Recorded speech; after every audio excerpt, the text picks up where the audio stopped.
quick check-in. How you doing? How you feeling? Today I would like to talk about grief because grief is something that all of us experience. But there's a different type of grief that I want to talk about today is called compounded grief, or also known as cumulative grief, meaning that you experience a loss before you even deal with that first loss, you experience another loss. And so you feel like everything is stacking up on top of each other.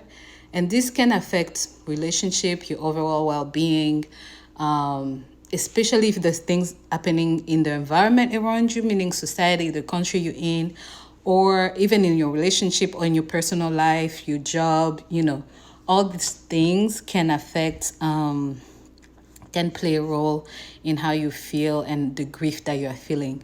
And grieving is not just losing a person, although that also is very valid. That is a form of grieving, but it's also a loss in just life in general. Like you expected something to happen and it didn't happen. So this year I will keep talking. I mean, for this month, I'll keep talking about community.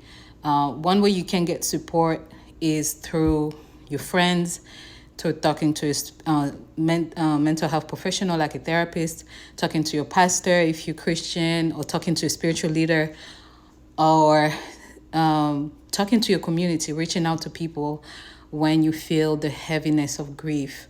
And I know when you're grieving, you actually don't want to talk to anybody. And that's the natural way that your body wants to feel. But sometimes when you feel sadness, go actually the opposite way that your body feels. I know sometimes we just listen to yourself and just do what feels right. Sometimes during grief, what feels right is actually can send you into deep sadness. So reach out or just call out on your community, on your people to offer you support.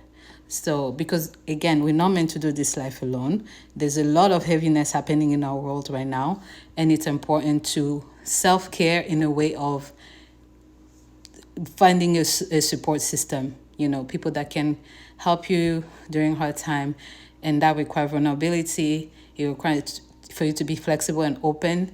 And yeah, if you have any question, let's talk about it. Let me know, and I'll keep bringing up some other subjects about community and how we can care for one another during these times that feel very interesting. 2025 is showing an interesting face, and yeah.